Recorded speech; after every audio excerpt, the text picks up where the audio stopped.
You doing on Facebook? We're going to add a little buffer time here, as always, to make sure we don't cut the podcast early. And we got to get the good part with me doing the intro. So, come on in. Come on in. Give us a few minutes, or not a few minutes, a few seconds. All right. Where are the viewers? They'll trickle in. They always trickle. They like to trickle. You know, there used to be a NASCAR driver named Dick Trickle. Yep. Guy had a funny name. Cole Trickle was from Days of Thunder, Stacy Schaefer. I know. He called a Top Gun or Days of Thunder. They had that one. He's like, "This is from Top Gun." Come on, man, you're a fan. But is he? I told him that's what happens when I'm shooting videos at 2:00 in the morning. Excuses. Let's get this party started. What do you say? Woohoo! Thank you for our viewers that are watching. And you guys feel free to ask questions during the show and conversate. That's what this is for. That's why we do it live. So here we go. Welcome to Autographers Anonymous, a place where we discuss our addiction to the greatest hobby in the world. Let's go around the room. What's up, guys? It's Mike from the Autograph Network, aka The Godfather. And if this show was a sandwich, we'd be BLT. Bacon, lettuce, tomato. Nice. What's going on? Stacy, aka the dude here. And even though someone hit the X, I'm still here.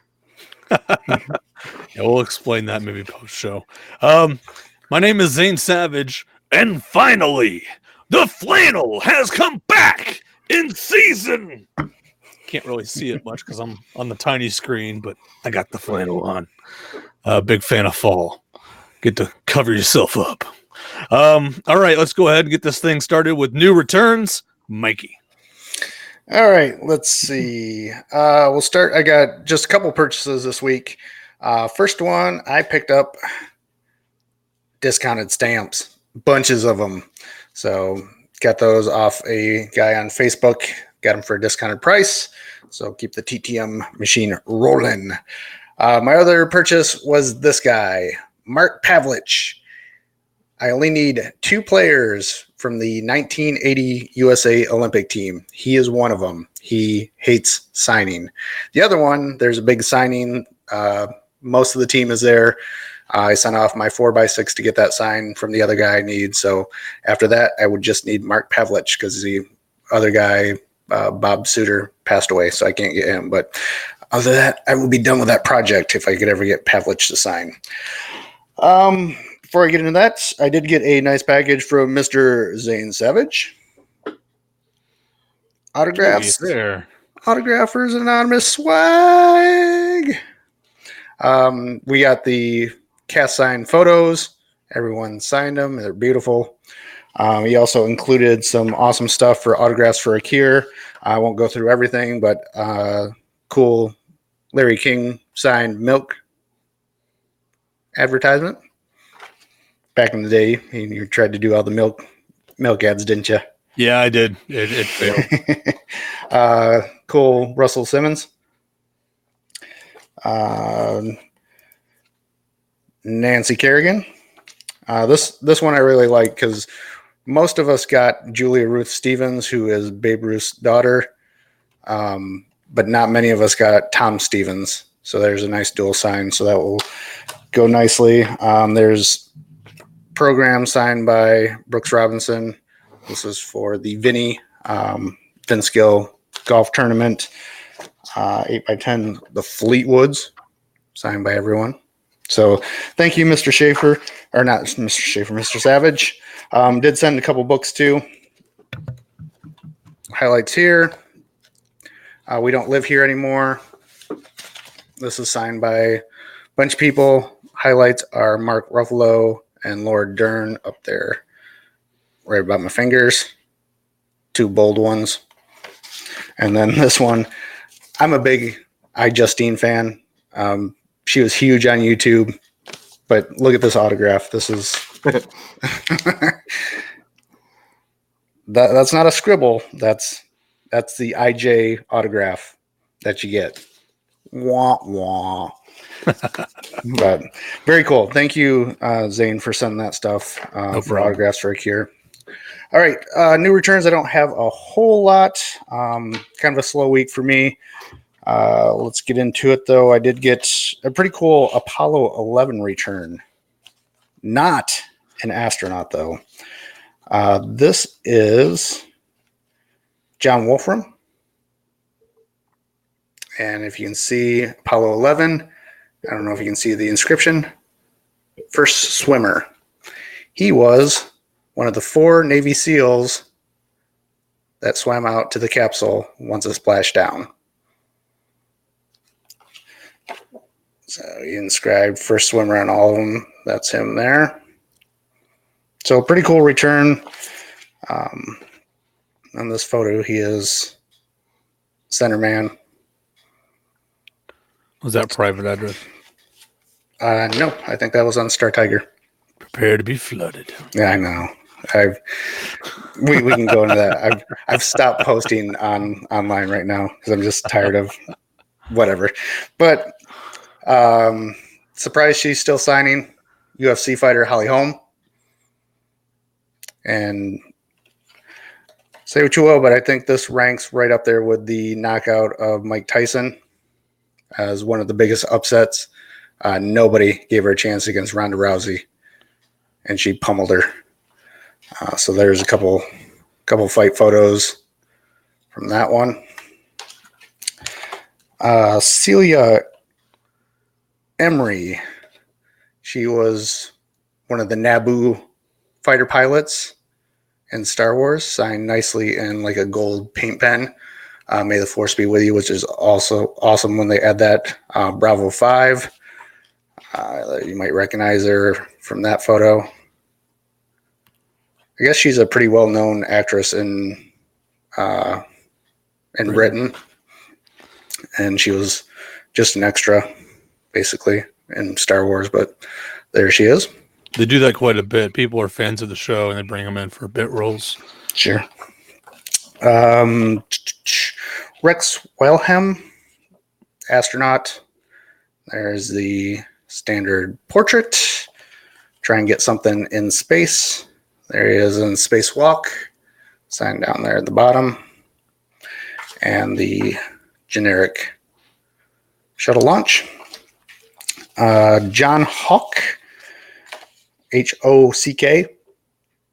is most known for playing Jason in Friday the 13th, Part 5.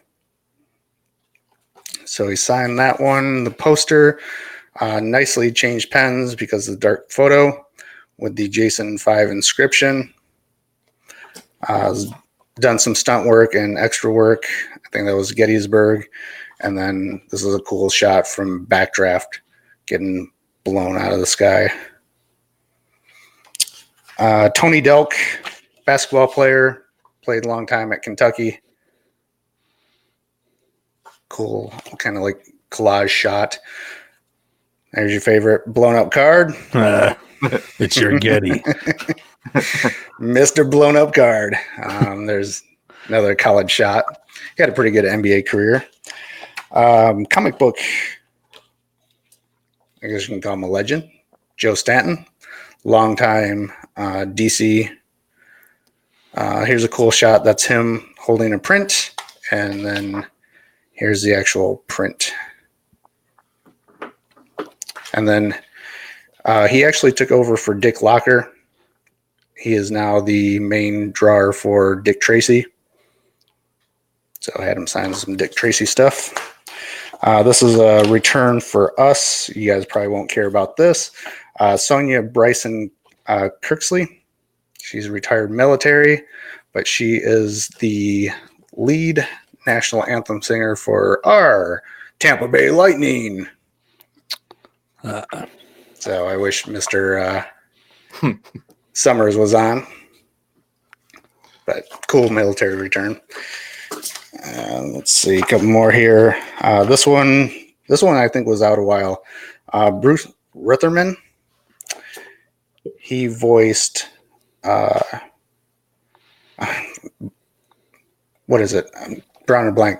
Christopher Robin. Christopher Robin. There you go. I was like, and the only reason I can remember that is because there's a meme where there's a guy named Christopher Robin that like was arrested for murder, and then that has Winnie the Pooh next to it, and going, "Oh no, Christopher Robin! Oh no!" So he signed a couple Winnie the Pooh photos. He was also the voice of Mowgli in the original Jungle Book. And here's a shot of him and next to the cartoon there. And there he is. So cool. Disney return. I always like those. This one is huge. Justin Herbert. He is projected to be the number 1 quarterback taken in this year's draft. Hattie. No. Didn't even post it online. So it's a Autographers Anonymous exclusive. That's right. So got 3 for him, which is going to be big. This one actually came back today. The lovely Sophia Loren. Wow, she's still signing, huh? Still signing. Still driving down the price of her signature. Gosh. She's 85 years old. Signature still looks pretty good. She'd be a good case against. Oh, you think so? Yeah. I mean, I'm not saying anything's fishy necessarily, but the fact that she's still signing, and doesn't she live like overseas? Yeah. Yeah. It did come from overseas somewhere. Yeah. So, I mean, it'd just be interesting to look at. Yeah. So, very beautiful actress. This one's cool. I like this one for a couple of reasons. I'll show the photos first. This is Ken Collins.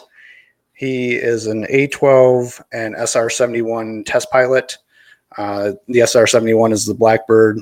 It's a CIA spy plane used by NASA also. Went so high they had to wear spacesuits. So here he is. Here is another shot of the SR-71 Blackbird. Next couple I'm going to show you. I'll tell you why I really like this return. This photo is the SR-71 getting refueled in mid-flight. And if you can see the inscription, it's a 2-seater. This is an SR-71B. It's a trainer. There's only 2 of them made. One crashed on landing.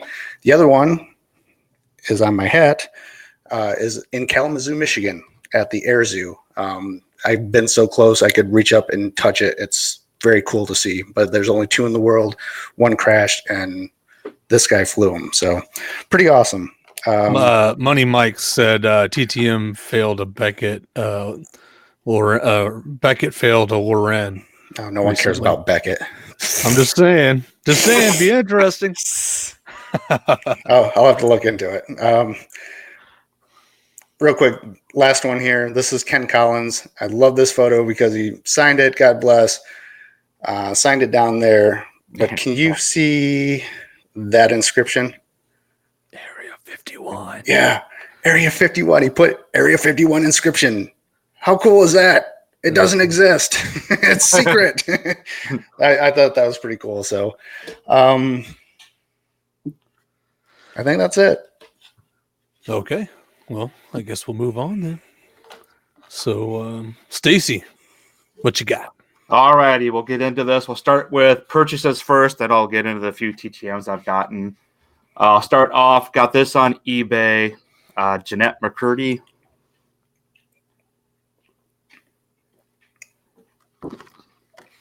Let's see. And then just a couple of quick Autograph World highlights. I've gotten a bunch of stuff in, but I was going to show a couple here. Any Freaks and Geeks fans out there remember Sam Levine? He was in Not Another Teen Movie as well. Did you get a Freaks and Geeks with maybe him and like have one with him and Chauncey? That might be a good idea. You messed up, didn't you? I never see. Usually when they have him on, they don't have Freaks and Geeks stuff on there, though. It's usually Glorious Bastards. Then got Debbie Derryberry, who was the voice of Jimmy Neutron. Debbie Derryberry. Derryberry. All right, then the next bunch of purchases I'm going to go into is all stuff, and I actually think he's actually in here watching us. Got all this stuff from our old buddy David Stotler, Bloodspawn.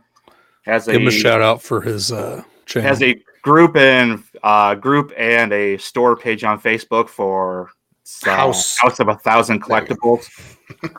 Got a bunch of stuff from him, but just going to show a few of it here. Picked up this 4x6 from the Brady Bunch, signed by Florence Henderson and Ann Davis. I don't know if you guys can signature pretty small, but both of them have passed away now, haven't they? Yep. Florence Henderson, fun fact, I wrote to her a couple times, and she was one of those weird people that would send a pre-printed autograph with a handwritten inscription from her above it. So she was one of the few people that drove me crazy. I'm like, why? Come on, man. Also picked up a Tony Todd, Mr. Candyman. He has one of the most. I think he's the guy who has one of the like signatures that changes like all the time. Like it's a chaotic signature. It's not consistent. Maybe I'm wrong, but if I remember right, he's one of those guys that just changes it up for the fun of it. You'd have to ask Dave. Dave's gotten them several times in person, so I don't know how much of the signatures have changed or what they look like. He's in chat, so maybe he can. Yeah. Go on. All right, then we're going to get into a bunch of DVDs and Blu-rays signed stuff I got from him. We'll start with the Surrogates. This one is signed by Rosamund Pike and Helena Matson. Got 2 copies of Terminator 3 Rise of the Machines. One is signed by Gallion Hurd. And then the other one, Christina Loken.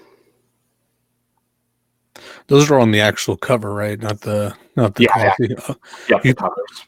You can get those DVD cases cheap, so you don't like if that sticker won't come off, you can replace the cover and the DVD into a new case.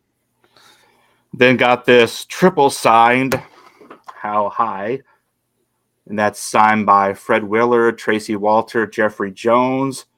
The cool thing about this, they all put their characters on there, who they played in the movie too.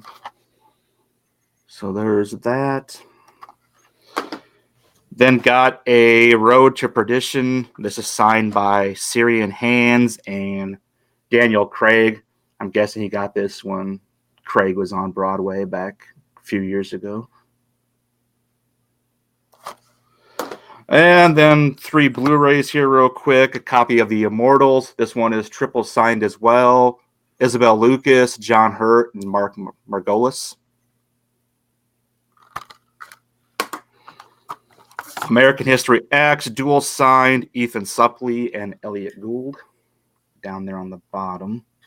Is Norton still signing? I know back in the day he was signing. I haven't seen anything in a long time. And there's some like people suspected it might have been secretarial too. Then the last of the stuff I got from him, I picked up a copy of Barbarella signed by Jane Fonda. That'd be another good case against. Yeah. Then we'll get into the TTMs. Gotten a few things in, 2 or 3 more older ones, and some stuff I've sent out recently finally coming back in. I don't think I showed this stuff in the last time, but I don't remember. Anne Margaret signed 1 of 3. There's the one. Hey, I'm Mr. Rhodes. Hey, look, it's Days of Thunder.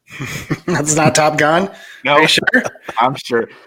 Okay. Got 2 from Robert Duvall. These were out for probably like a year and a half. Yeah, see, I would suspect secretarials on those, but then like they're out for so long that like, yeah, probably legit. Let's see. Then we'll get into some of the stuff I've gotten in here in the last week or so. Some of my stuff starting to come back in. Got 2 of 2 from Mark Lynn Baker from Perfect Strangers fame. He is actually on Broadway at the moment. So there's that one, and then there is that one. Got 4 of 4 back from Ann Winters. There is 2 of them are the 2 or 4x6 photos. And then she signed 2 Blu-ray covers, stuff that she was in fairly recently. Signed Night School. And then she's probably scarred for life, but she was in a movie with Nick Cage. And this is typical Nick Cage, a mom and dad.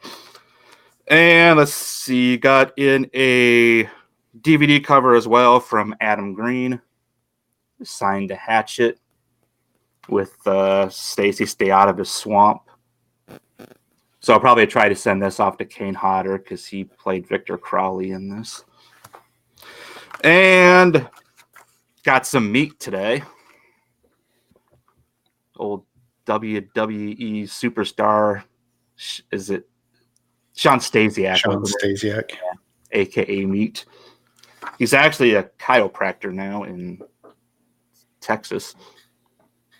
There's that. And then probably the best thing, got these back, I think, 2 days ago. He is actually on Broadway now as well, and that is Charlie Cox, who played Daredevil on the Netflix series. Signed that one, and then is shot with him in The Punisher. So that takes care of my stuff. Alrighty. Well, I guess that leaves it up to me. Let me get my big old stack of TTMs. Oh, wait, yeah, no. I don't have a stack of TTMs, and I don't know why my camera is a little laggy here, but I do want to show off a purchase I made, and I had to do some identifying on this because when I bought it, the person didn't know exactly who signed it. A couple obviously stood out, but this is a NASCAR 11 by 14. So if the glare would please leave the photo. We have Danica Patrick, Jeff Gordon, Kevin Harvick, pretty much everybody who was famous in 2013. It's from 2013 because I looked up some rosters and stuff, and this matches the 2013 roster. Got Dale Jr. on there? Is that? Yeah, Dale Jr., not just obviously 2013. Dale Earnhardt wouldn't have been around. But Casey Kane. I was going to pull up the list. Oh, Joey Logano. Martin Truex Jr. Yes, him too. So I have a list of everybody on here, but I was going to pull it up and couldn't get it up in time by the time Stacy got done with his return. So great. Apologize for that. Zane couldn't get it up. I can't. It's a common problem. Can't get things up in time. But so that's that. At least I have something to show you. And that's it for my returns. Even though I got a lot more stuff, I don't want to bring it. I catalog everything when I get it in, and it's a pain in the butt to drag it all out. So I apologize. Okay, so let's go ahead and let me move off of solo. And I want to talk about an article that was sent in by Money Mike. And we'll just go ahead and full screen this. Right here. We'll take this comment off. And this is an article sent in by Money Mike. I thought it was pretty funny. He sent this in a few weeks ago, but I forgot to post it on the last show. If you're listening to the audio podcast, I apologize. You can watch the video podcast to see this article. But it talks about, what do you think about paying for autographs of athletes? I'm not sure what year this is. By the looks of the people, I'm going to go with 70s. But one of my favorites is, for Willie Mays, paying $3 is a fair price, but the price depends upon the star. I think the admission fee to a card show should cover one admission plus one autograph. Any other autograph should cost extra, but it should be a reasonable amount. So $3 for Willie Mays, I guess that would work. And it goes on. Let's see. This one says, I think paying for them depends upon the price. If you start asking $5, $6, or $7, then I think it's a little too much. Jeez. $3 is a little too much anymore. I wouldn't pay it. And that's from Nancy Page. So, 84. Mike's saying Money Mike's saying 84. So these days you can add a couple zeros to those numbers. 300, exactly. 500. Exactly. So it's just kind of funny to look back in time and see that stuff. Damn, was Zane even born in 84? No, it was not. So this is before I was born. The market has changed greatly, and the accessibility to autographs has changed greatly. I'd say these are mostly, conventions back then were only in giant cities, especially the ones where Willie Mays was going to. Anyway, so that was a fun little bit. We're going to move on to the TTM tool review, and I've got a little demonstration for today. Mike actually came up with this idea, and it looks fun. So let's go ahead and do it. I actually have a little board to show you too. I'm going to go full screen. You guys can talk over me. It doesn't involve a blue pill, does it? No, it does not. Not on this one. So here we have a picture of Mel Brooks signed by Zane Savage. We have 3 signatures here on the board. One to Mike, one to Chase, and one to Stacy. So God, you look awful in that photo. Say what? You look awful in that photo. I know, I'm aging poorly. So what happens when you get a TTM in sometimes is you need some trade bait. And those pesky inscriptions are kind of a pain in the butt. So we are here to test 3 different ways to take off an inscription. And we'll see which one works the best without leaving a trace of the inscription. Now, I've already tested one of these, and it works very well. I'll save it for last. But first, let's go ahead and do the alcohol. Now, when I say alcohol, don't do rubbing alcohol. If you take off an inscription with rubbing alcohol, you're most likely going to take away part of the photo. Also, we're talking about glossy here. Matte photos don't work well at all. So, have you guys tried to take inscriptions off matte photos? Oh, I can demonstrate that when you're done. Oh, perfect. Okay, so first we're going to do alcohol. Now, I like a watered down alcohol, and for me, the best watered down alcohol is body spray. So I use BOD. I usually, if I'm taking off a full autograph, sometimes I'll spray directly on the photo. But if you need to be particular with it, I spray to the cloth. And let's see. Let's take off Stacy here. Okay, so we have Stacy, and he's down here. I'm just going to take off the inscription. You know what? I'm going to take off Chase because it's going to be a lot easier to be precise with another one of these. So let's go ahead and take this off here. And it's coming off. I know that for you audio listeners, again, if you want to see what's going on, please check out the video version of the podcast. Getting a lot of smearing. So this is common with this way of doing it. So that looks terrible. If you can see that right there. You got a smudge. But you just got to keep going. So I just need some more alcohol. One tip I use when I do alcohol, I put it on a Q-tip and then have a Kleenex or a cloth to wipe. But that will give you a little more precision if you put it on the end of a Q-tip. See, I do the smear, and then it's a lot easier to work around the smear. See, I use my finger like that. See how my finger is basically, I can be pretty precise with that. So, here we go. And the inscription is off. Okay. The mark you're seeing there is a dampness mark, not really a mark from the pen. That will dry. But since the ink is fresh, I'm not seeing an imprint of the inscription. So I do know when the ink is old, you're more likely to see a ghosting of the ink. So know that. It's different from fresh ink and old ink. So that's that. Now let's move to the one that I've never tried before, so it'll be fun. This is actually a magic eraser. This one's a little dirty because I've been using it on some products. I got it at a rummage sale to clean up. So that's what that's from. I'm going to water it down here live on air. All right.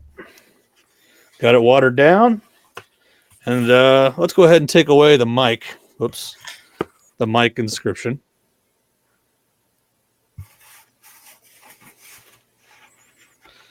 All right. working pretty well, actually. The only thing on this I'm worried about is possible photo damage. There are a lot of chemicals in the magic eraser. Sorry, guys, again with the audio podcast. If you're interested in this part, please go watch the video on YouTube. So that's that. You can see, got the ink off there. And it did do damage to the photo. So I can't really see it with the glare, but there is some pink color there in the corner where Mike was. That's basically turned the blue to pink. So the magic eraser does do damage to the photo. That's probably the least optimal way of doing this. So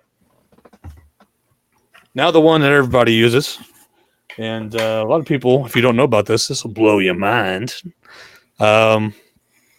This is the dry erase marker trick. And we'll do that one to Stacy here. He's the last one. And if you can see, it looks like there is a smudge. Oh, no, I tell you what, that's not a smudge. That is a reflection of the pin that's in the photo onto the photo. So that's just a shadow. So it's not an actual smudge above that one. All right, so I'm just going to draw over the inscription. Okay. And the first time you ever do this, you're going to feel like a crazy person. But trust me, it works. So you draw over it like that. Take your eraser part. And it's by far the easiest way, in my opinion. The chemicals are very light. No heavy chemicals to damage the photo. Also, you're probably not going to get all of the ink on the very first try. There's going to be specks that you miss. So you just color over those specks and boom, it's done. So now I got 3 signatures. By far, I would rate the worst one being the magic eraser. The second in the middle would be the alcohol. But again, with the alcohol, I have experienced if the signature's on there for a long time, you do get some ghosting with the alcohol. And then the magic eraser is by far the best.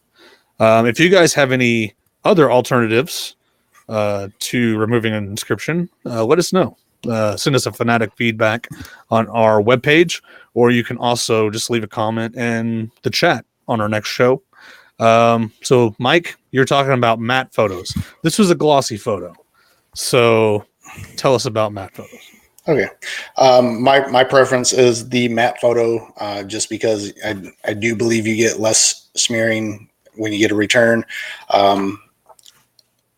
As you can see, matte is not quite as glossy. Doesn't quite have that sheen. It's a little, I guess, rougher. This is one of the returns I got. This is from the Rex Wilhelm.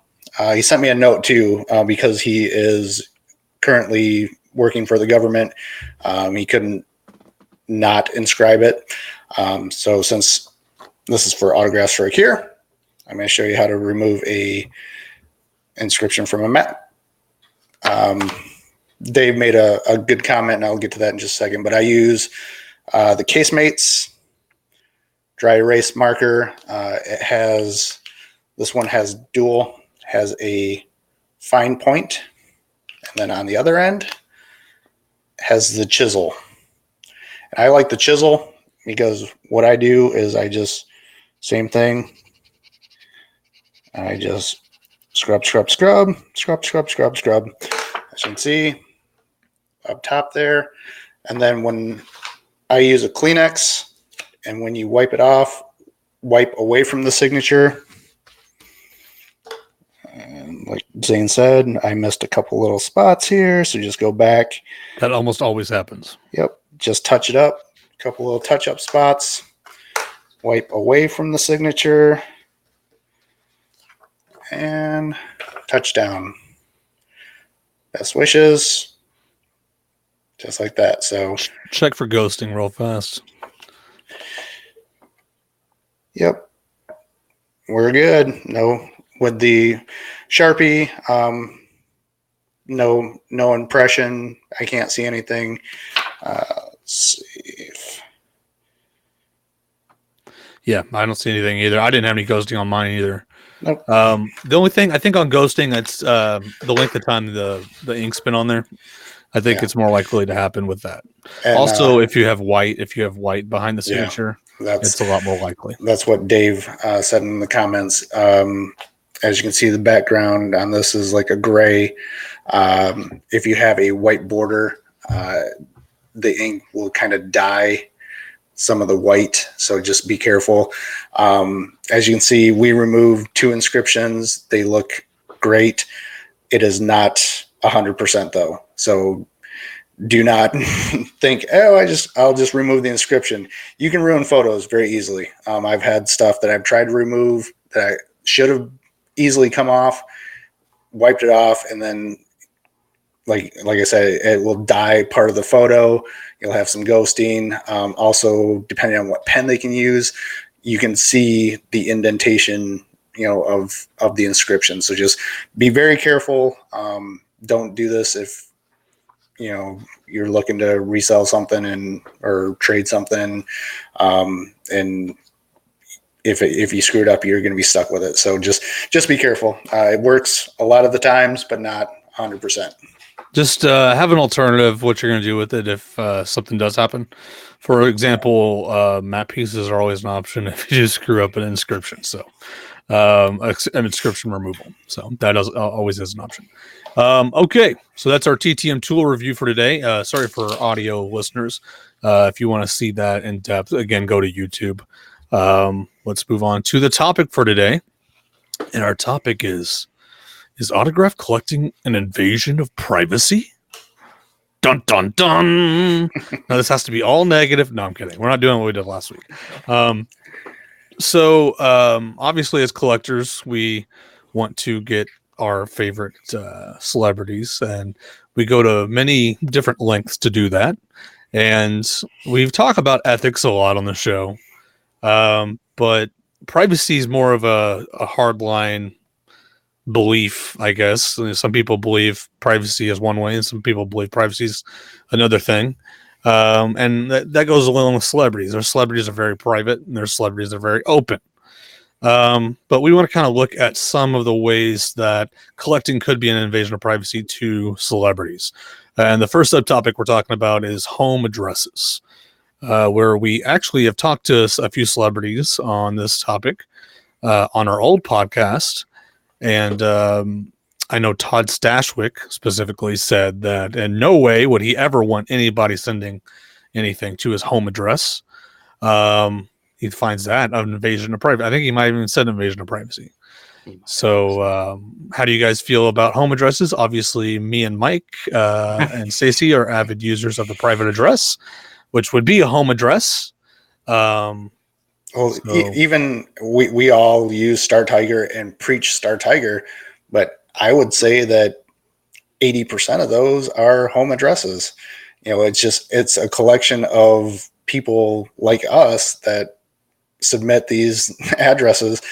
Basically, unless you're writing to a stadium, you're sending either to a stadium or an agent. If you're not, you're sending to a home address. It doesn't matter if it's coming from Star Tiger, that's still a home address. I'm going to throw this to you guys. When you guys were huge into TTMing, like, what do you think the percentage of what you sent to home addresses versus like a stadium? I would say mine's probably 70-30. 70 to the homes and 30% to either agents, stadiums, or, something not a home address. Mine would be higher than that. Mine was almost all home addresses, mostly old baseball players that were retired. There is no necessarily place of work that you could send to. All you had was home addresses. So you didn't really have an option other than that. Those guys are just living normal lives at home. And a few of them had baseball clinics or something you could send to, which in that case I usually would. But If the home address is there and that's all that's there, I mean, that's and you need the autograph, then that's where you send it. I also find that if people have a problem with home addresses, they usually get a PO box and publicize that to the address websites or to somebody writing to them to possibly change on the autograph website. That's definitely an alternative that a lot of people use when they do want the privacy. So, Stacy? I would say it's probably pretty close to Mike's percentage too. I would say probably in the 65 to 70% home. My case, the big percentage would be agents, as I'm always sending to a lot of actors, actresses, and there's a lot of agent addresses out there too. But I would say the majority, like Mike, 65, 70% are probably home addresses. Yeah, sorry, Dave, your comment's too big. I gotta take it down. I like I said, I feel like I would want the celebrity to have a PO box. I would prefer them to have a PO box because I do understand the sending to the home address to some people can be weird. So if I can get all the weirdness out of the transaction, I would rather do that. But not everybody has the extra money or time to go to the freaking post office every day. Or even like some of these guys that retire, like baseball players, live out in the boonies. They don't even have access to a post office within 10 miles of them. So it's just a lot more convenient to get their mail at their house. I don't know. I feel like if you get any negative response, we've always been a big advocate of if you get a negative response from somebody for writing to their home or just writing to them at all, post that, let it be known, post it on Star Tiger, let Stark know. That way it can be publicly known and people can hopefully honor the request of not writing to that address. Obviously, there's always going to be buttheads out there that do not listen, but it will cut down on the issue at that point. I don't blame all of Star Tiger though, like because you guys are old school like I am. What'd you guys start in? A book. What book was that? Jack Smalling, the baseball address book. It was nothing but home addresses. I remember getting my first kind of list other than Jack Smalling, and it was nothing but stadiums.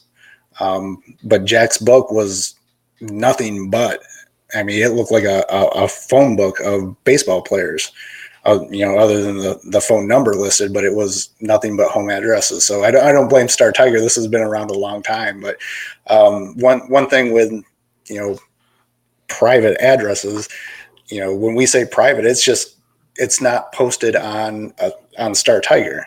Right. We have been in this game long enough, and Zane and I both ran private address websites because we've gotten good at, basically being private investigators.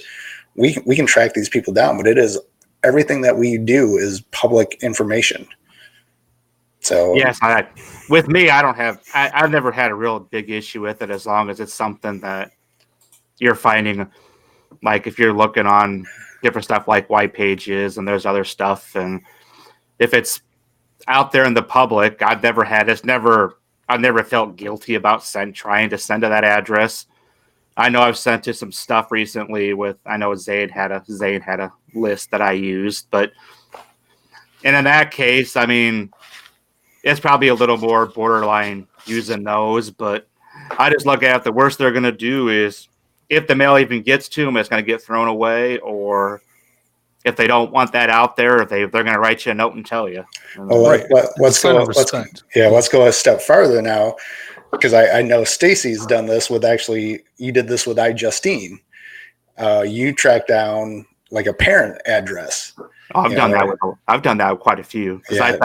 Do you think that's going across a line where you're not writing directly to a celebrity, you're tracking down either a parent, a relative, and you're saying, "Oh, can you forward this to have them sign it?"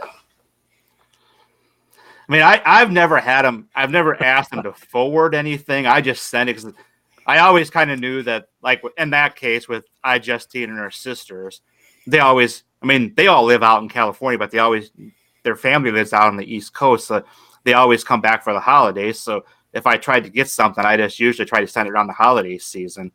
But then there's cases like Brandon Roth, who played Superman, is in Legends of Tomorrow. I mean, his address is out there. It's his parents' address. Is that the same with Aquaman? Jason Momoa. Jason Momoa. I believe that's his mom's address. Okay, and that's I'm playing the devil's advocate because I've done the same thing you guys have done. I've done it where I've written to you know I've gone to these places and been like, okay, I'm trying to get this person, so I'm just throwing it out there. I don't see anything wrong with it. I have a unique perspective too because I work with professional athletes. I've seen fan mail come in and heard different things from the players. Some of them, all they want to do is go to work, sign stuff at the stadium, and they got super annoyed when they were out in public and you'd come up to them. Other players didn't care. Same thing, with the wrestlers. Some people don't mind when, somebody shows up at the airport. Other people can't believe how they got the information. Right. So like when I've always sent to, like, I've tried using parents and stuff, I've always addressed it to their parents, but I always put it in care of whoever is like Justine. I put it in care of Justine, so their parents didn't like open some random piece of mail, didn't know what it was. I'm assuming they're seeing a letter coming from somebody to their kid, their son, daughter, whoever it is. They probably figure it's an autograph request or and I've done that. I did it recently. I'm trying to track down Caitlin Ohashi, who is the gymnast that scored all the perfect 10s on the floor routine. She just graduated college, so she's in her early 20s. She probably doesn't own a house yet, so I can't track her down through those means. But I can backtrack and find out where she grew up, where her parents' names, and track down that address. And that's the route I went because I tried going through the school when she was in school, and because I'm sure because of NCAA rules, a lot of that stuff doesn't get forwarded to athletes. So I tried that route and didn't get a hit. So now I've taken a different avenue, and I sent to her parents' house. I haven't got it back yet, but just wait till that changes when the athletes can get some money for their stuff. We'll see how that changes. See how that changes the autograph game. Mm-hmm. I feel as long as, like, obviously there's no threatening material in the letter and you send it to the parents, it's probably okay. It's still, I would consider it a gray area. It's in the middle, but for what we do, I don't see how we can be necessarily against it. It always takes just one or two people to ruin it for everybody. So one, weird letter that could be construed as threatening or something can really make all the other letters creepy too. And we do have the guy here that had the FBI knocking down his door, though. Yeah, Dave had that's right. That's a interesting story. We'll have to talk about that sometime. But let's move on to our second subtopic, which is work addies. And this can be broken down into a couple things. The obvious work addies, which would be like a baseball player at a stadium. That's where they want you to send fan mail. That's in no way an invasion of privacy at all. But if you start getting into like some of the lower level people, maybe a baseball player that's retired and they work at a steel mill or something like that, and that's the only address you can find, and they work at that steel mill, stuff like that. Where do you guys sit on that? I'd probably, in a lot of cases, that's one of the first things. If I'm looking for something, I'm looking. If I'm like, just like that. Sean Stasiak I got in today. I mean, that's not his home address. That was his work address. He's a chiropractor in I think it's in Austin, or I'm not sure, somewhere, maybe Dallas. But I mean, that's what I use for that. There's lots of cases of wrestlers like that because it wasn't. I think one of was it Axe or Smash worked at they were at some paper company they were working at, 'cause that's where the address was for quite a while. The one thing about that, I would see maybe it would be a nuisance of the workplace. Like you hire this guy, regular worker, but he's used to be a celebrity or baseball player or something, and you get all this fan mail in through your work. You're supposed to be working. There was a big case of that not too long ago with somebody that was on the Cosby Show, and I can't think what his name was, but he worked at like a supermarket or something. And What's they it? kept sending Scary. Trader Joe's. Yep. Yeah, Trader Joe's. Yep. And He he played- was he played just the- an average guy. Yeah.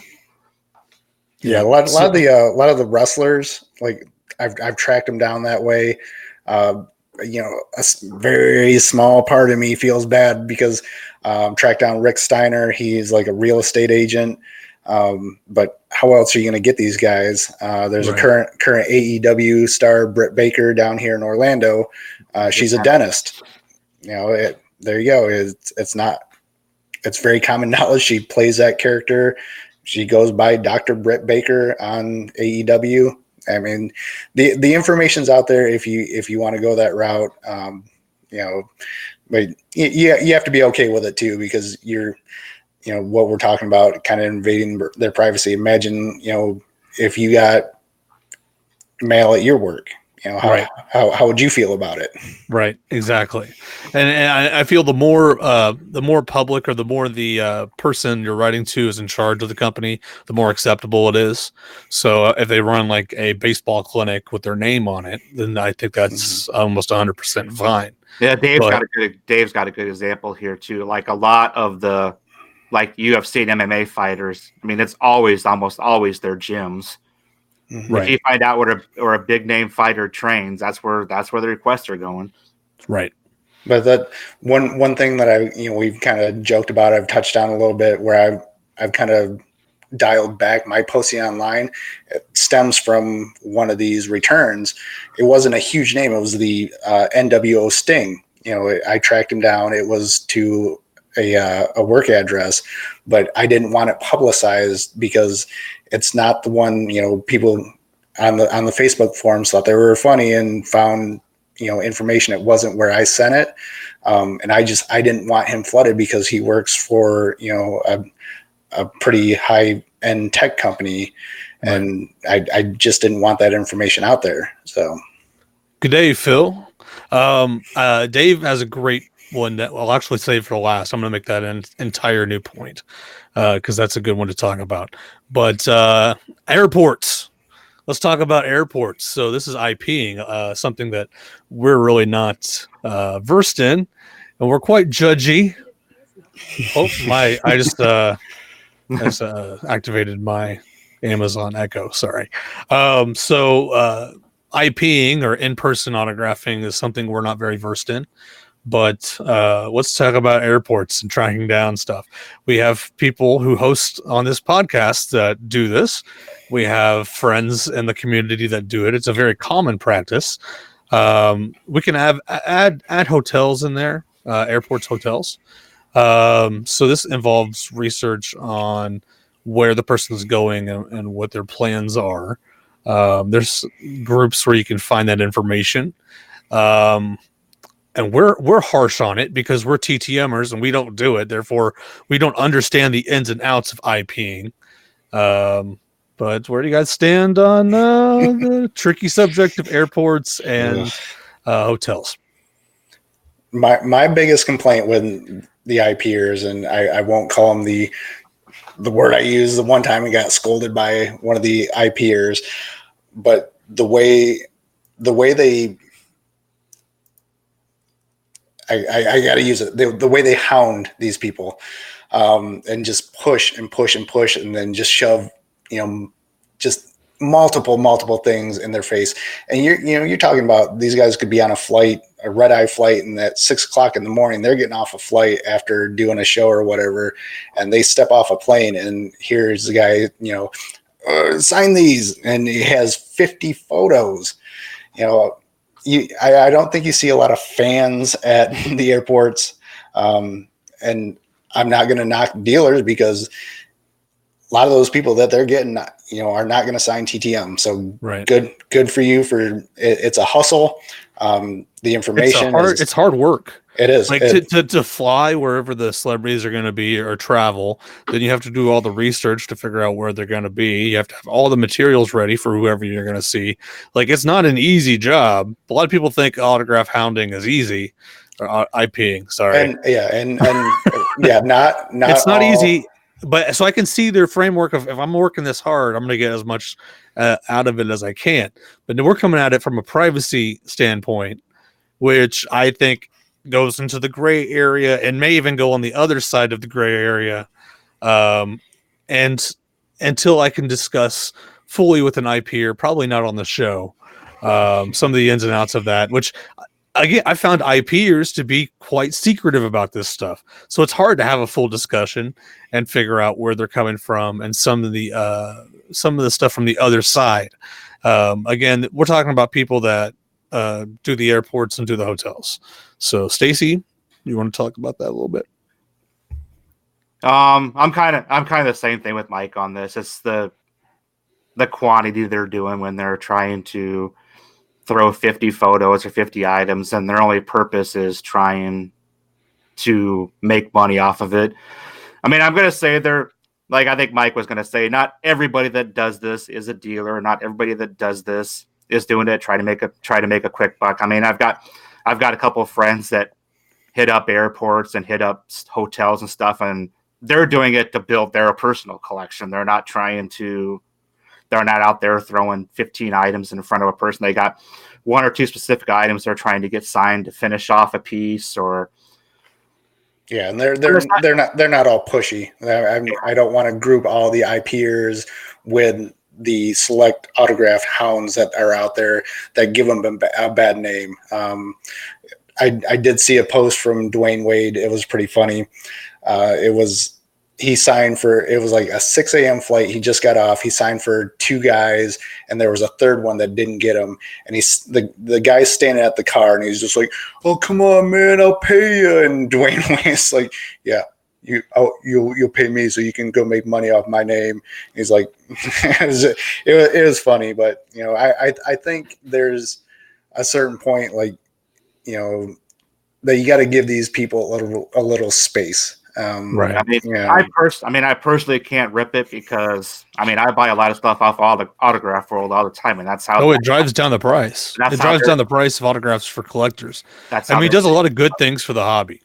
Without these people out there doing I would say semi-shady work, we would be spending a lot more money on our collections due to the rarity of the signatures. And the signature is always going to be rushed. Just like last night, I was watching Zack Ryder has a wrestling figures podcast that he has on YouTube, and he had an episode on yesterday where it's him, Kurt Hawkins, and Heath Slater. When they were in this store they went to this big toy store somewhere before they had to get on a flight. But they were in there. There was a bunch of these boxed wrestling figures, and there was a bunch of them that was autographed. And they found there was actually a Heath Slater one in there, and Ryder picks up and shows Heath, and he's like, "Yep, that's an airport signature. I can tell you that right away." Yeah, and we've talked about this with Neary, who works with celebrities every day, and he's on that end of it now. And I think some of the ideas he has are really good. One per is a good thing if you're not into if you're wanting to avoid that stuff as much as possible and you're a celebrity. One per is kind of the middle ground. Also, you have the alternative signatures like you just talked about. So you have your paid signature and you have your IP signature. I think that's an important thing. I'm for both of those things. I think they're important to kind of have peace.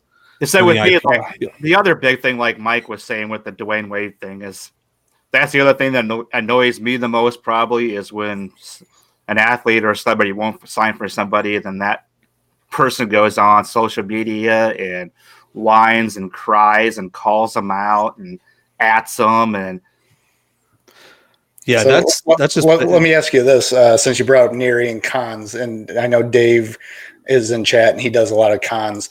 So you bring in a celebrity and he's a paid guest. He's there. Let's say Friday, Saturday, Sunday. He's getting paid X amount of dollars per day for autographs. If you see him out at, Joe Blow restaurant off hours, is it okay to go up to him? He's there as a paid guest and it's advertised, he's going to be there, but he's out in public. Is it okay to go up to him and say, "Hey, can I have your autograph for free?" You know, is that invading his privacy during a paid weekend when he's on the job, or is that okay to do? Here's my view on that. If it's on a napkin or something that's not valuable, then it would probably be acceptable. I would most likely ask for a photo and that's it. But if you absolutely wanted an autograph, don't have an 8x10 in your hand. Like that would be a bad idea. But if it's like on a napkin or something that's not worth any money, and then it shows it's more sentimental than monetary value. But that's as far as I would go personally. I'm interested in what Dave would say too. But our next topic, and Dave is in chat. I'm sure he'll respond. So our next topic was actually subtopic was actually restaurants. So in general, you look over and you see Aaron Rodgers 2 tables down. Do you go say hi? He's with his family. We'll do the stereotypical. They're with their family. Do you go say hi? Do you do anything? Do you just sit there and watch them eat? I think with family, I don't know if I would have the guts to go over and interrupt them. I think really the only time I've really kind of done something similar was after a WCW house show that was in town. We went to, I don't know if it was a Perkins or Denny's, and Raven and the Sandman were in there together. They were playing chess. So that's just a crazy scene to see those 2 guys playing chess. But I mean, I wasn't sure if I wanted to, and I finally just kind of went up to him. I asked if it was okay. I didn't go up there and like, will you? I'm just like, well, is it okay to ask? If you don't want me to, it's not a big deal. And then they said yes, and they just said something like, if anybody else wants something, come do it now, so we get it done and over with. Right. Because I'm sure people are celebrities are used to that, but it's got to be annoying not to be able to go anywhere and just enjoy yourself, you know. If they're with family or with their kids, I don't think I could do it.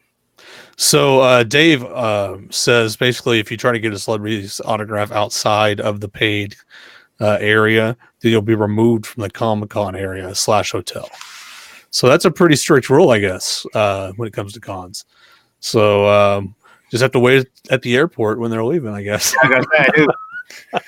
I knew Dave went to when he went to the Monster Manias, he went to a lot of the VIP parties. So he'd actually probably partied and seen a lot of the. He said you can't even do it at the VIP parties. He says you get pictures, but you sometimes let you take pics, but yeah, no autographs, even at the VIP parties. So yeah, that's crazy. Yeah, that's good to know. So if you're going to a con, that's definitely good to know. Don't get kicked out by doing something stupid by asking for an autograph in the elevator. Just buy him a drink at the bar and have a story to tell. Yeah, I've actually evolved so much since I was first starting out collecting. A good story and a good photo are worth more to me at this point than an autograph because, well, I deal with autographs every day, and I can usually easily get the autograph of the person if I want. Just pay money for it online or through another route. But the story and the picture mean a lot more to me at this point. I know only one of us in here took a piss next to the Rock. I mean, that's almost better than the autograph. We were comparing sizes. Hey, what can I say? Mike won. Okay, so next one is pretty non-controversial, I would say. It's via venue. So, and this is the second to last one because I'm going to throw Dave's in as the last one. So somebody's performing somewhere. You send a request there. I don't see a problem with that. I think you got to research on which venues take requests well and which ones don't. And some of the venues aren't used to fan mail hardly at all, and you can actually be surprised who you get. Some of the more unknown venues, some of the smaller towns. I have no problem with via venue, and I've had lots of success with it. I think that's just like sending to the stadium when it's an athlete. So I don't think there's any problem with that because that's work for them. You know, that's part of their job. So and it's probably handled by the stadium crew. So they probably that's probably part of their job anyway. I mean, it's always a risk because I said it. I bet my success rate in via venues is only 10 to 15%, but when you get somebody I mean, it makes up for the 50 you don't get. Yeah, you're sending those home runs on via venues, and that 10% is huge when you get a return. I sent to the reunion of the Adventures of Pete and Pete, where they had the full cast, and I guess the letter I sent it like a week and a half in advance, and I guess it got there late, and the director of the TV show, the co-creator, emailed me and was like, "Hey." He's like, yeah, we couldn't get this. We didn't get this in time, but we're having another one in a few months. So I'll get you covered then. So he sent me a full autograph poster from the entire cast from that second event. So like stuff like that does pay off. And yeah, the percentage is low, but you got to shoot your shot. And I've had people who like have contacted me on social, like in your case, Zane, where something might have got there too late, got held up in the mail. I've had 2 or 3 different people that have owned the comedy club or owned the venue that I sent to. It's like, well, it didn't get here in time, but we'll hang on to it. So next time they come through this area, we'll get it for you. Right. Well, let's do our last one, which wasn't even on our list, but Dave brought it up. Writing to adult stars who are now out of the business. So this is a tricky one. And Dave's got quite a collection of adult stars. So, to put it mildly, usually when adult stars get out of the business, they kind of want to go anonymous, like put that whole thing behind them and transition to everyday life. And in some cases, they could have like, a wife and kids, a husband.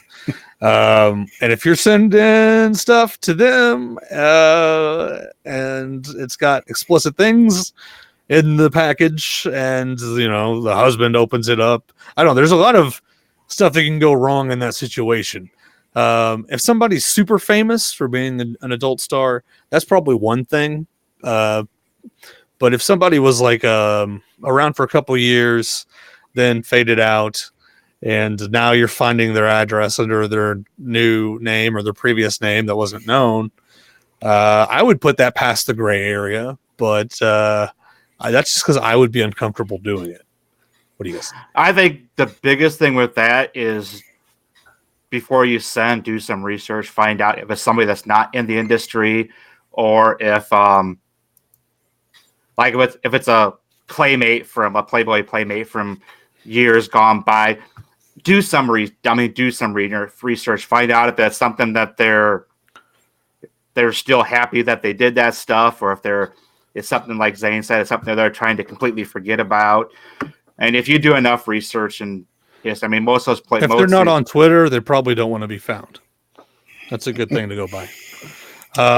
Scott Schulman asked a question: how far in advance do you send to a venue?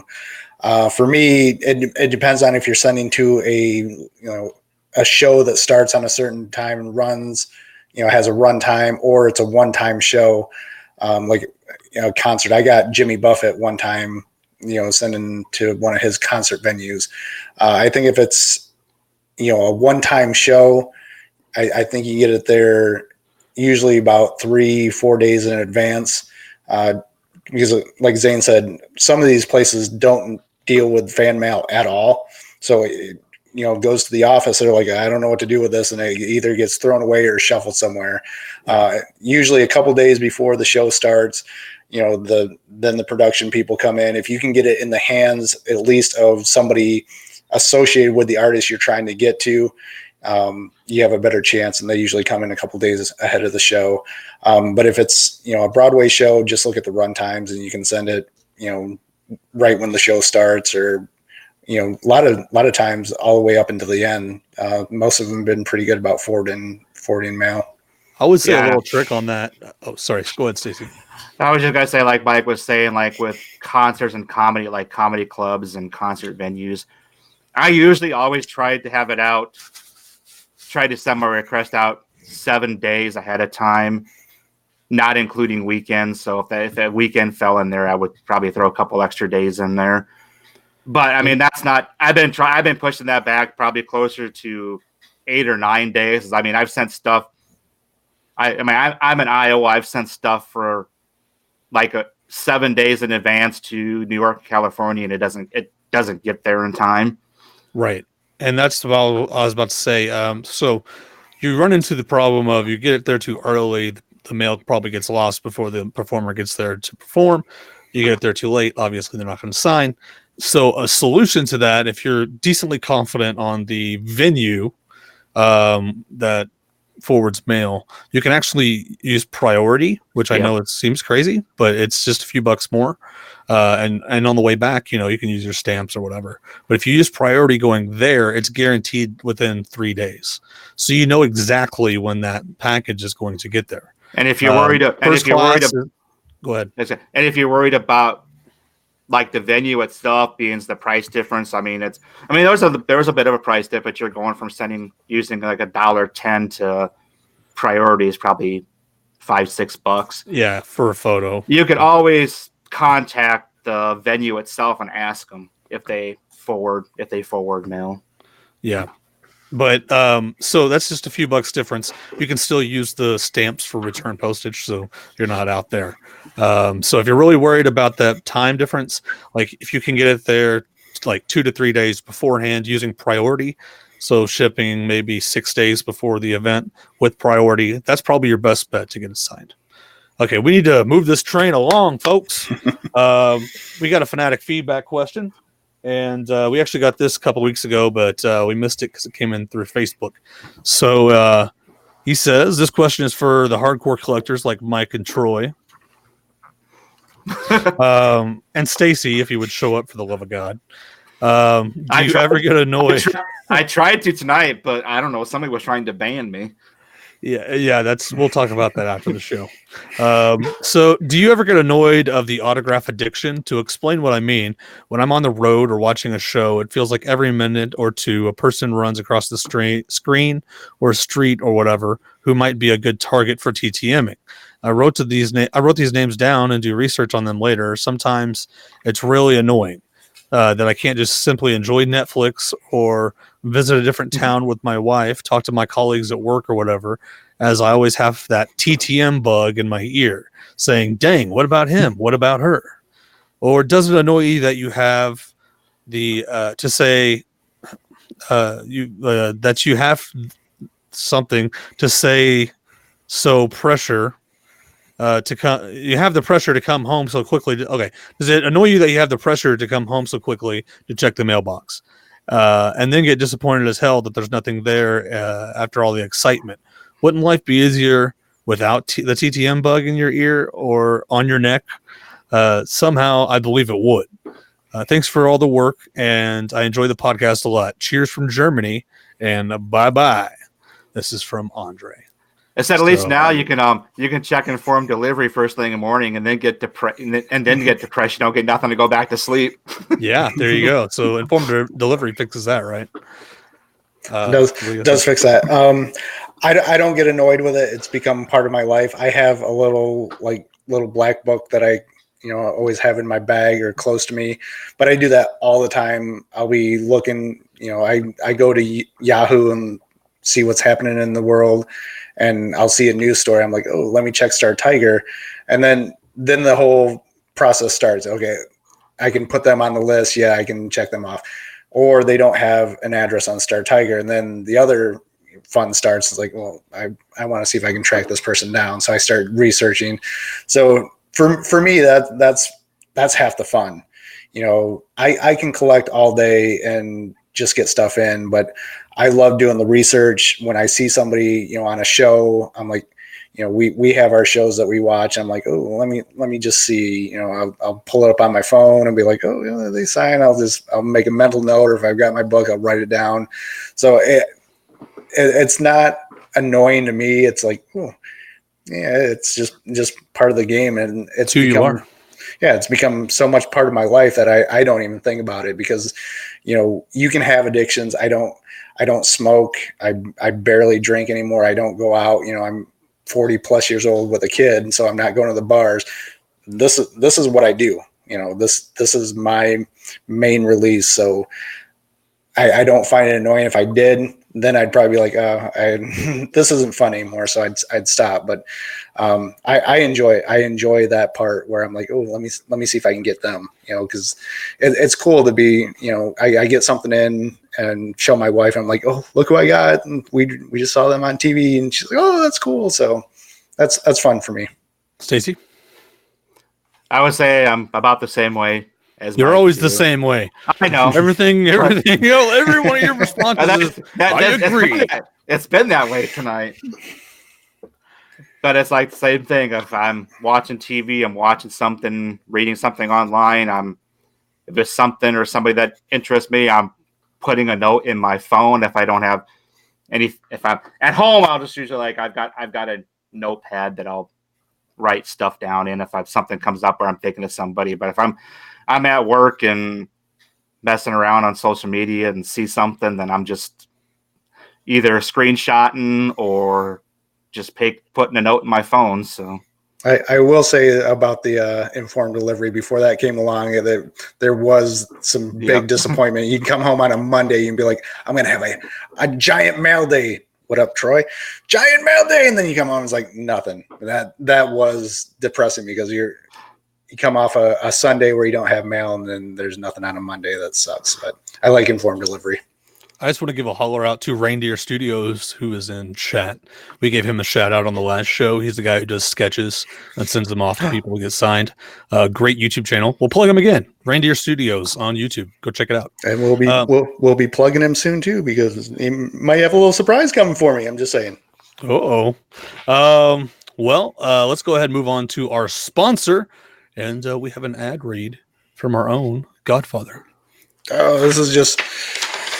Once again, Slab City Sports, cards and collectibles. Our friends over at Slab City Sports, as Garrett, Card Cutter 23 on YouTube, and his wife Tiffany run a authentication Facebook group, PSA DNA submissions. We just finished the October one, so you could have got $5 off a submission on the October one, but that has passed. So we're on to the next one, and we'll have more information. But go check out Garrett over at Slab City Sports Cards and Collectibles, and on YouTube also as Card Cutter 23. So. Link is down below. And Dave, they played the second half of the season about as bad as your Cowboys played Sunday. Hey, don't be getting into football fights on the show. We only have a limited amount of time, man. So the giveaway winner. Well, our giveaway last week was sponsored by Slab City, and that was a Gordon Beckham signed team issued hat. And the winner for that is Megan Thompson. Congratulations, Megan. You have won the team issued hat. We'll get that out to you ASAP. And let me go ahead and go solo screen here, because today's giveaway is something people have been excited about. We've been posting about this in the last week, and people are like, I want it. I got to have it. I got to have it in my collection. It's got to be mine. And what I'm talking about are two different things here. First, we have a cast autographed 8x10 or co-host autographed 8x10. All 6 hosts right here.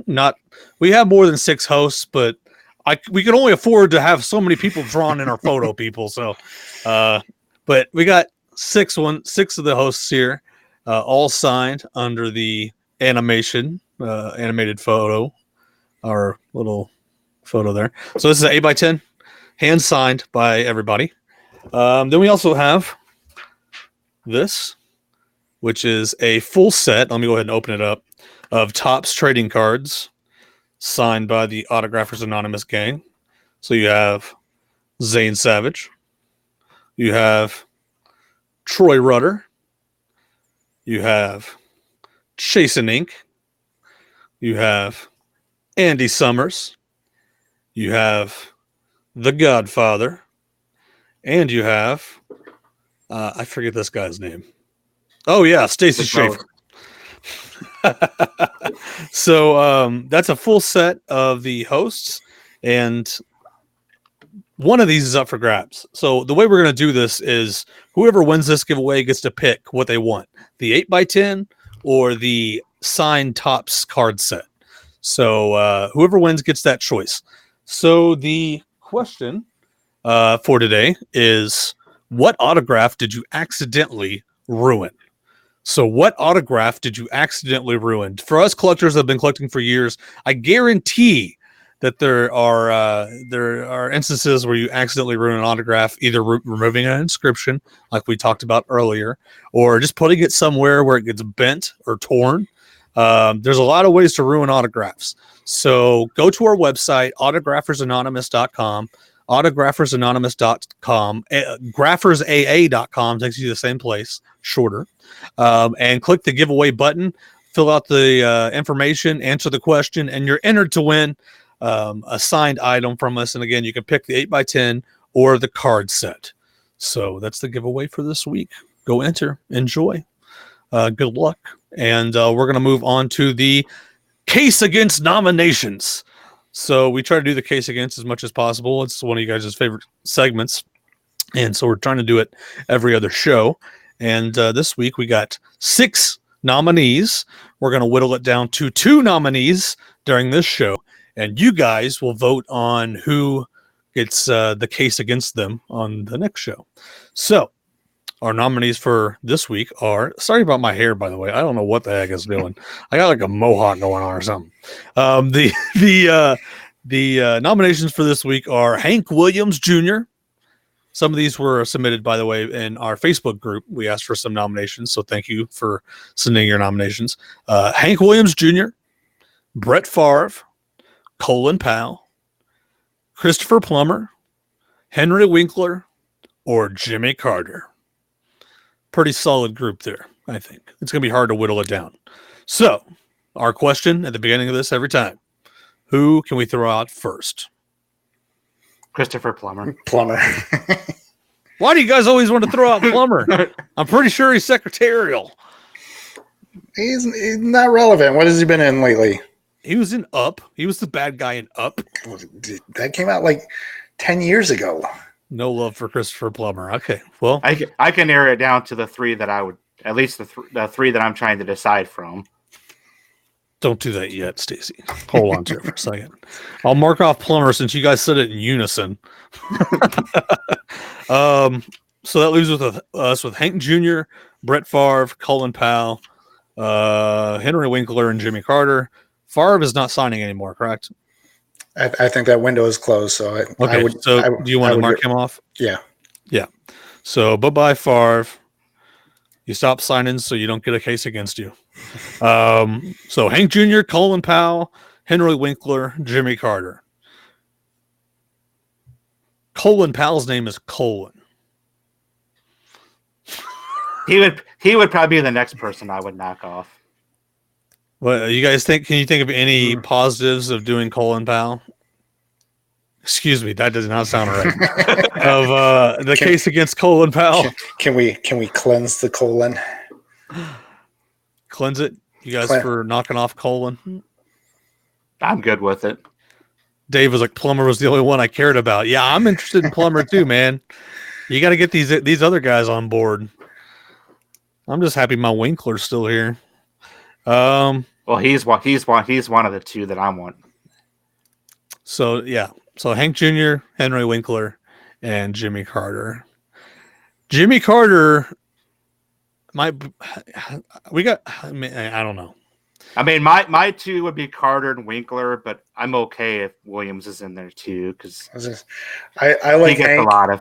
I like Hank Jr. just because it came off, somebody off the Facebook forum. So that's fan requested. Winklers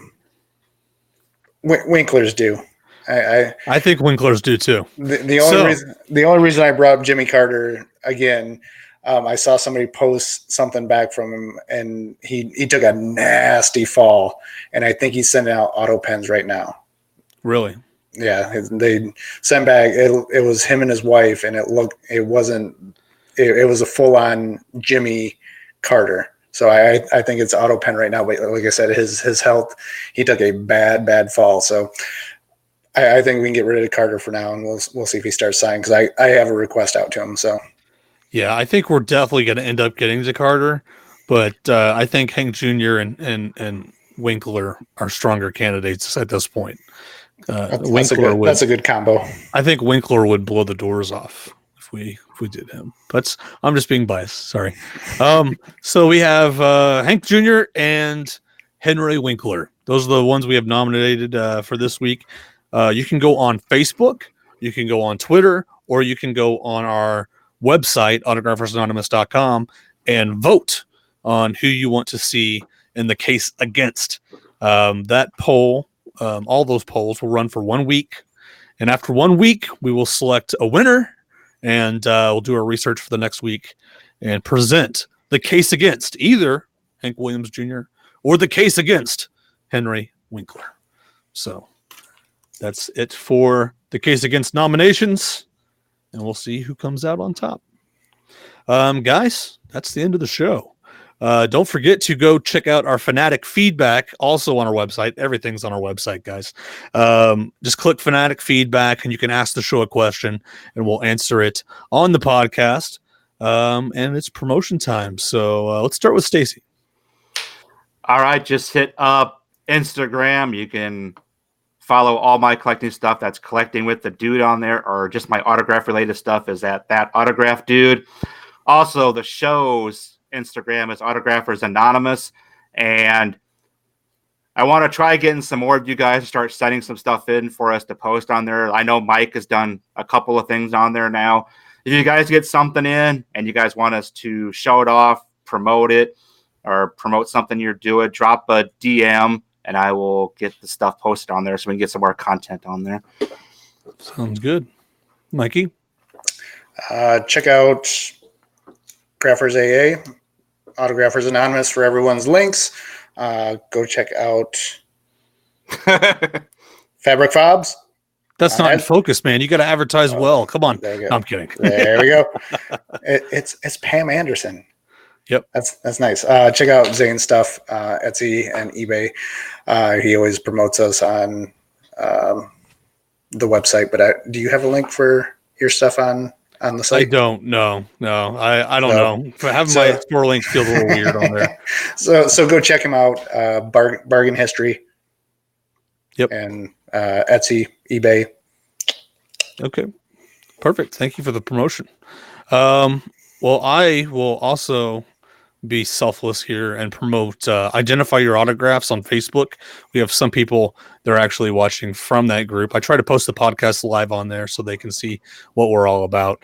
Identify Your Autographs is a group where I try to help out people and identify autographs. And I recently did a stream, just hopped on, and we started identifying autographs for fun. We started off with mine, and then, of course, the group started submitting stuff while I was live. So I think what I'm going to try to do is do some live streams where I try to identify some of the group's autographs live on air. And maybe I can get some of these guys to hop on with me sometime, and we can do that. Again, that's just kind of a charity thing I do to try to help people out that don't have any idea what they have. You know, a lot of people aren't versed in autograph collecting. So that's Identify Your Autographs on Facebook. It's a pretty large group, so it should pop up first. So, all right, guys. That's the show for today. I hope you guys enjoyed, and you take care. All of you autograph addicts.